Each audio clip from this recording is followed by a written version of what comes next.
අදත් ඔයාලා හැමදෙනාම ආයිබෝවන් කියලා පිළිගන්නවා. ගොඩක් දෙනාගේ ඉල්ලීමක් තමයි අද කරන්න යන්නේ. පුංචි දරුවන්ගේ ඇඳුම් ඇතිරිලි, කොට්ට උර, බිත්ති සැරසිලි, බෑග් වගේ ඕනම නිර්මාණයකට ගැලපෙන හැඩයක් ඇඳලා ෂේඩින් ක්‍රමයට පේන්ට් කරලා පේන්ට් එක ආරක්ෂා වෙන්න, ඒ කියන්නේ සේදිලා පාට අඩු වෙලා යන්නේ නැති විදියට කොහොමද කරගන්නේ කියලා ඉගෙන ගන්නයි අද ඔයාලා සූදානම් වෙන්නේ.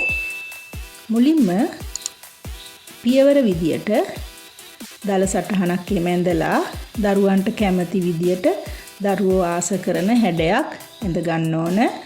මම මෙතෙන්දී කුරුල්ලෙකුගේ හැඩයක් තමයි ගත්තේ. ගොඩක් සරල හැඩතල වලින් තමයි ඇඳගත්තේ. ඔයාලටත් ඒක ලේසි. ඕනනම් වෙනස් කරගන්නත් පුළුවන් ඔයාලට කැමති විදියට. හරිම ලේසි. ඔයාලට පුළුවන් තව මීට වඩා වැඩි හැඩතල අවශ්‍ය නම් එහෙම දාලා මේක තවත් වැඩි කරගන්න, දියුණු කරගන්න. ඇඳගත්තු මෝස්තරය අවශ්‍ය ප්‍රමාණයට ලොකු කුඩා කරගන්න ඕනේ. ෆොටෝකොපි මැෂින් එකකින් අපිට මේක අවශ්‍ය ප්‍රමාණයට කුඩා කරගන්න, ලොකු කරගන්න පුළුවන්. ඊළඟට කරන්න ඕන රෙද්දේ අපිට අවශ්‍ය තැනට තියලා අපි ඇඳගත්තු ඩිසයින් එක කොපි කරගන්න එක. මෙතෙන්දී කොපි කරගන්න පාවිච්චි කරන්න ඕන ඩ්‍රෙස් මේකින් කාබන් එකක්. ඒ කියන්නේ ෆැබ්‍රික් වලට යොදා ගන්න කාබන් එකක්. රෙද්දේ පාටට වෙනස් පාටක කාබන් එකක් තමයි තෝරගන්නේ. එහෙම ඇඳගත්තට පස්සේ පේන්ට් කරගන්නයි තියෙන්නේ දැන්. පේන්ට් විදියට මම ෆෙවික්‍රිල්, කැමල් කියන වර්ග තමයි ගන්නෙ. මේ අඳින මෝස්තර සැරසිලි චිත්‍රකලාව විෂයක් විදියට හදාරන දූල පුතාලටත් වටිනවා. මොකද එයාලගේ විෂය නිර්දේශවල 6 ශ්‍රේණියේ ඉඳලම තියෙනවා ඩිසයින් ඩ්‍රෝවින්. ගොඩක් ලේසියෙන් ලකුණු ගන්න පුළුවන් හොඳින් ඇඳීම ප්‍රගුණ කළාම. එයාලගේ පාඩම් මාතෘකාවලට ගොඩාක්ම ගැලපෙන මෝස්තර තමයි මේවා. ඒ නැති වුණත් ඕනම කෙනෙකුට චිත්‍ර ඇඳීම හොඳ භාවනා අභ්‍යාසයක්. ඒ කියන්නේ මෙඩිටේෂන් එකක්. තරගකාරී ජීවිතේදී අපේ මනස යහපත් කරගන්න, මානසික පීඩනයෙන් මිදෙන්න හොඳ එක්සර්සයිස් එකක්. ඊළඟට පාඩම් වැඩවල එක දිගට යෙදිලා ඉන්න දූල පුතාලට මානසික සමබරතාවය ඇති කරන්න මේවා හොඳ සෞන්දර්යාත්මක ක්‍රියාකාරකම්. ඒ වගේම නරක ඇබ්බැහිවීම් වළක්වා ගන්නත් දියුණු රටවල් වල පවා භාවිතා කරන ඇක්ටිවිටි එකක් තමයි ඩ්‍රෝවිං, ඒ කියන්නේ ඇඳීම කියන්නේ. ඉතින් මේ වගේ ඕනම දෙයක් ඇඳලා ඉවර වෙද්දී ඩිසයින් එකක් ලැබෙනවා වගේම අපේ හිතට දැනෙන මානසික සතුට හරි වැදගත්. මානසික නිරෝගී බවට වගේම ඔයාලගේ ශාරීරික නිරෝගී බවටත් ඒක හේතුවක් වෙනවා. මෙතෙන්දී කිසිම වෙනත් මීඩියම් එකක් පාවිච්චි කරන්න ඕනේ නැහැ. ඒ කියන්නේ මේ පේන්ට් වර්ගයේ ආරක්ෂාවට කියලා අපට අමතර මීඩියම් පාවිච්චි කරන්න අවශ්‍ය නැහැ. මම කරන්නේ අද ෂේඩින් එකක්. ඉස්සර වෙලාම වතුර නැතුව පින්සලට ගත්තු පේන්ට් වලින් මුල හරිය පාට කරලා ඊළඟ ටික පින්සල හොදලා පින්සල පොඩ්ඩක් පිහදාලා අරගෙන තමයි වර්ණය අඩු කරගන්නේ. ඒක හොඳට බලන්න. ඒකට කියන්නේ අපි වර්ණ ෂේඩින් කරනවා කියලා. ඒක හොඳට බලලා පාට කරන්න. ඔයාලට මේක කරලා පුරුදු නැත්නම් වෙනම මේක කරලා පුරුදු වෙන්න. ඊට පස්සේ අපේ නිර්මාණයට එන්න. මල් වලටත් ඒ විදිහටමයි මම කරන්නේ. මෙතෙන්දි තව විශේෂ දෙයක් තියෙනවා. අපි ගන්න වර්ණ දරුවෝ ආස කරන පාටවල් තමයි ගන්න ඕන. ඒ අය කැමති නිල්, කහ, රතු වගේ මූලික වර්ණ, දීප්තිමත් වර්ණ වලට කැමති. තව කොළ පාට, කොළ පාට ඊළඟට රෝස පාට වගේ වර්ණ වලටත් කැමතියි. ඉතින් දරුවන්ට ඩිසයින් කරද්දී අපි එයාලා කැමති වර්ණ වලින් තමයි ගන්න ඕන. එතකොට එයාලගේ වර්ණ හඳුනා ගැනීමේ ශක්තියත් වැඩි වෙනවා.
ඊළඟට අපි මේක පේන්ට් කරලා ඉවරුණාට පස්සේ වේලුනාම අවුට්ලයින් කරගන්න ඕන. ඒ කියන්නේ වේලෙන්න කියලා ගොඩක් වෙලාවක් තියන්න අවශ්‍ය නැහැ. අපි වර්ණ කරලා ඉවර වෙද්දිම සාමාන්‍යයෙන් මේක වේලෙනවා.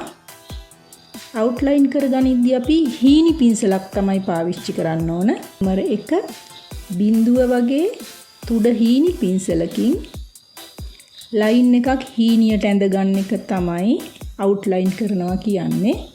මම මෙතෙන්දි ගත්තේ කළු පාට පේන්ට් එක. ඔයාලට අවශ්‍ය නම් වෙනින් තද පාටක් ගන්නත් පුළුවන්. මෙතෙන්දි මම කළු වර්ණ කරනවා. ඉතින් මෙහෙම අවුට්ලයින් කළත් ඉවරුණාට පස්සේ කරන්න තියෙන විශේෂම දේ තමයි වර්ණය ආරක්ෂා කරගන්න ක්‍රමය. ඒ කියන්නේ පැය 24ක් මේක අපි පවනේ වේල ගන්න ඕන. ඒ කියන්නේ විශේෂයෙන් අවුවේ දාන්න එහෙම අවශ්‍ය නැහැ. සාමාන්‍යයෙන් ගේ ඇතුළෙම තියෙන්න දෙන්න, පවනේ වේලෙන්න දෙන්න. පැය 24ක් අනිවාර්යෙන් තියන්න. එහෙම තිව්වට පස්සේ අපි කරන්න ඕන නිර්මාණයේ කන පිට පැත්ත අයන් කරගන්න ඕනේ. අනිවාර්යෙන් මතක තියාගන්න නිර්මාණයේ කන පිට හරවලා තමයි අයන් කරන්නේ. ඉතින් එහෙම කරාට පස්සේ වර්ණ ස්ථාවර වෙනවා. වර්ණවල කල් පැවැත්ම වැඩි වෙනවා. කොහොමවත් වර්ණය යන්නේ නැහැ. අපිට වොෂින් මැෂින් හොදන්න පුළුවන්. වේලන්න, අවුවේ දාන්න කිසි ප්‍රශ්නයක් නැහැ. කල් පවතිනවා වර්ණ ටික. ඊළඟට අපි මේක නිර්මාණය අපිට පාවිච්චි කරන්න පුළුවන්. අපිට එච්චරයි කරන්න තියෙන්නේ. ඉතින් අපිට අවශ්‍ය වර්ණ යොදාගෙන, අවශ්‍ය හැඩතල යොදාගෙන, ඩිසයින් යොදාගෙන ඕනම තනි වර්ණ රෙදි වලට මේ වගේ නිර්මාණ කරගන්න. ඔයාලට දැන් පුළුවන් වර්ණ වෙනස් කරන්න පුළුවන්. ෂේඩින් කරන්න හැටි දන්නවා. ඉතින් නිර්මාණ අලුතෙන් තව කරලා බලන්න. ඉතින් තව දවසක මේ වගේ තවත් ලස්සන ඩිසයින් එකකින් හමු වෙමු. ඔයාලා මගේ channel එක තවමත් subscribe කරලා නැත්නම් ඕගොල්ලෝ මගේ channel එකට අලුත් අය නම් subscribe කරන්න. bell icon එකත් click කරාම ඔයාලට මම අලුතෙන් වීඩියෝ එකක් දෑවම notification එක එනවා. ඔයාලට මග අරගන්නේ නැතුව බලන්න පුළුවන්. ඊළඟට මගේ වීඩියෝ like කරන්න. අනිවාර්යෙන් comment කරන්න. ඔයාලට ප්‍රශ්න එනවා නම් ඒවා අහන්න. share කරන්න යාළුවන්ටත් බලන්න. එහෙමනම් හැම දිනාටම සුබ දවසක් කියලා මම ප්‍රාර්ථනා කරනවා.